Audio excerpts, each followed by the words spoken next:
வணக்கம். யூடியூபர் மாரிதாஸ் கைது. Right wing politics பேசக்கூடியவர். பொதுவாக பாஜகவுக்கு சப்போர்ட்டாக நிறைய விஷயங்கள் பேசுவார். அது மட்டும் இல்லாமல் கரண்ட் அஃபேர்ஸ் ரீசெண்டாக பார்த்தீங்கன்னா டிவிக்கே ஆட்சி அமைச்ச முதல் நாள்லேருந்தே, அதுக்கு முன்னாடியிலேருந்தே அவங்கள அடின்னு வச்சிருந்தாரு. பட் முதல் நாள்லேருந்தே பார்த்தீங்கன்னா ஒரே ஒருத்தர் மட்டும்தான் தொடர்ந்து விமர்சனம் மட்டும் இல்லாமல் இங்கே தவறுகள் நடக்குது, அங்கே தவறுகள் நடக்குதுன்னு சொல்லிட்டு ஆட்சியை 6 மாதம் 6 மணி நேரம், அரை மணி நேரம் கூட இல்லைப்பாங்க, ஒரே ஒரு நாள்லேருந்தே பார்த்தீங்கன்னா அவங்களுக்கு எதிராக பேச ஆரம்பிச்சிட்டாரு. வேற யாருமே அது மாதிரி பேசல. அது இது உண்மை. அப்படி இருக்கிறப்போ இந்த சூழ்நிலையில கைது செய்யப்பட்டிருக்காரு. எனக்கு தெரிஞ்சு இது 3வது இந்த மாதிரியான கைதுன்னு நினைக்கிறேன். ஒரு தம்பி நெல்லையில இருந்து ரொம்ப தப்பா அசிங்கமா பேசினாரு, கைது செய்யப்பட வேண்டியதுதான், கைது செஞ்சுட்டாங்க. அதுக்கப்புறம் திருச்சி சூர்யா சிவா அவர் கைது செய்யப்பட்டாரு. அதுக்கப்புறம் இப்போ மாரிதாஸ் அவர்களுடைய அரசியல், அவருடைய கொள்கை, அவருடைய பார்வை, அதுல முற்றிலுமா நம்மளுக்கு உடன்பாடே இல்லை. அதுக்கு நேர் எதிர் கருத்து, நம்பிக்கை கொண்டவங்க நம்ம. இருந்தாலும் ஏதாவது ஒரு விஷயம் அப்படிங்கிறப்போ அவர் வாயில இருந்து ஏதாவது 2 பாயிண்ட் வருமா அப்படின்னு சொல்லிட்டு குறிப்பான டாபிக்ஸ்க்கு மட்டும் நம்மளோட வீடியோக்கள்லாம் பார்க்கறது வழக்கம். அதுல எனக்கு ரொம்ப பிடிச்சது நடுவில் எந்த இன்சூரன்ஸ் பாலிசிலாம் வாங்கலாம் அப்படின்னு சொல்லுவாரு.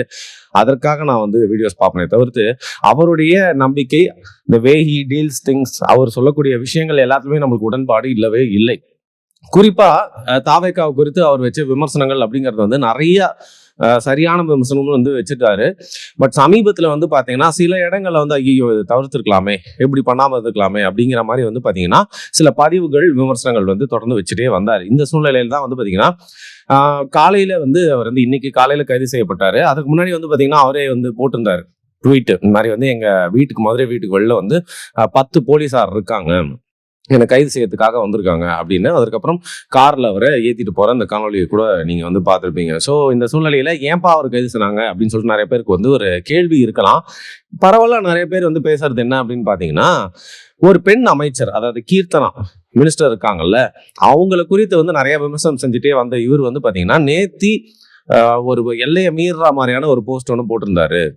அதுல அவர் பயன்படுத்தின வார்த்தை மட்டும் இல்லாம அவர் அமைச்சர் கீர்த்தனாவை இன்னொருத்தர் கூட சேர்த்து வச்சு சில விஷயங்கள்லாம் சொன்னது அப்படிங்கிறத ஏத்துக்க முடியாது அப்படிங்கிற மாதிரி நேத்திய நிறைய பதிவுகள் அவருடைய பதிவுக்கு எகெயின்ஸ்டா பார்க்க முடிஞ்சது.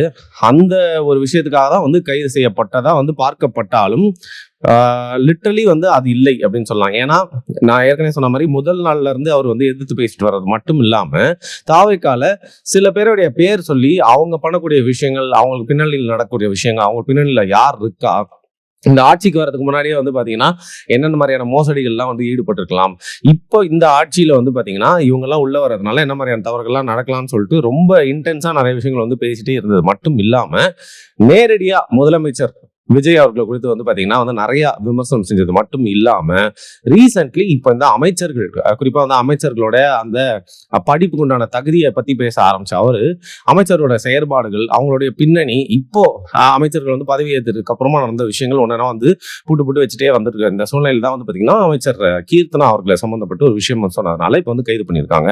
ஸோ டோட்டலி இந்த ஒரு பர்டிகுலர் விஷயத்துக்கு மட்டும் இல்லாம தொடர்ந்து அரசாங்கத்துக்கு எதிராகவும் முதல்வருக்கு எதிராகவும் பாத்தீங்கன்னா தாவேக்கு எதிராக பேசிட்டே இருக்கிறதுனால இந்த ஒரு இடத்துல மாரிதாஸ் அவர்கள் அவங்களுக்கு அப்படியே கேக்ல கொடுத்தா மாதிரி, அவரே தூக்கி கொடுத்தா மாதிரி ஒரு காரணத்தை கொடுத்ததுனால கைது பண்ணியிருக்காங்க. சரி, இந்த நேரத்தில் இந்த கைது கரெக்டா இல்லையான்னு கேட்டால் நிறைய தாவேக்கா நண்பர்கள் பாத்தீங்கன்னா போஸ்ட் எல்லாம் எப்படி அமைச்சர் பத்தி தப்பா பேசினா, பொண்ணை பத்தி தப்பா பேசினா கைது பண்ணாம எப்படி இருப்பாங்க சொல்லி நிறைய பேருக்கு சட்டம் தெரியல.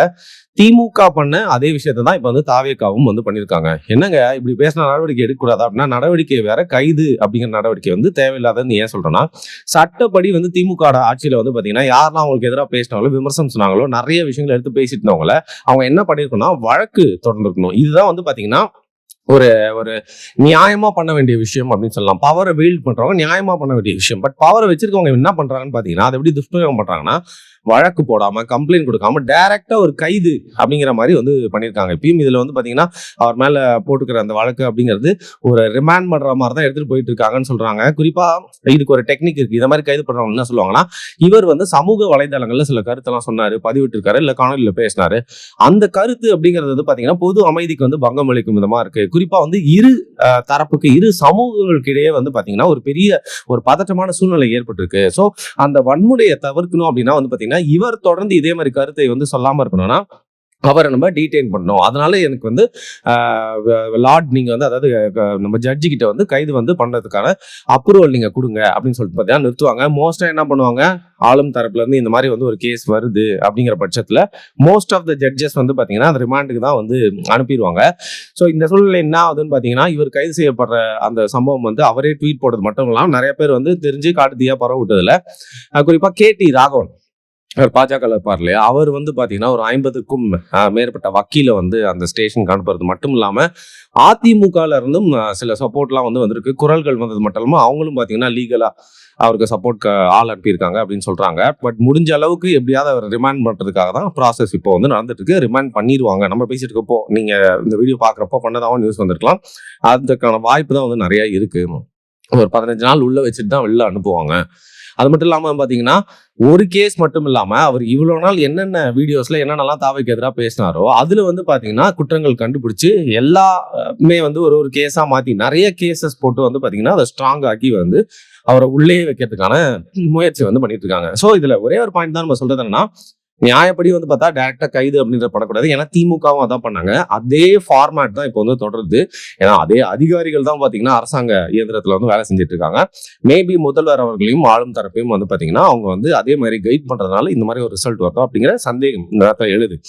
இன்னொரு விஷயம், யாராவது தப்பு பண்ணாங்கன்னா அதற்கான ரியாக்ஷன் இருக்க தான் செய்யும். கைது நடவடிக்கை அப்படிங்கிறது ஏதோ ஒன்று இப்போ நடக்குது. ஸோ அதில் வந்து பார்த்தீங்கன்னா அவர் செஞ்ச தப்பா இல்லையா அப்படிங்கிறத கோர்ட்டும் ரூல்ஸும் தான் வந்து முடிவு பண்ணணும். ஸோ இதை அப்படியே விட்டுட்டு நம்மளுக்கு இந்த நேரத்தில் ஒரு கேள்வி இருக்கு. சரிங்க, அவரை கைது பண்ணிட்டீங்க, ஓகே. நெல்லையில் ஒரு தம்பி அசிங்கமாக பேசினா கைது பண்ணிட்டீங்க, ஓகே. திருச்சி சூர்யா சிவா கைது பண்ணிட்டீங்க, சூப்பர், ரைட்டு, ஆமோதிக்கிறோம்.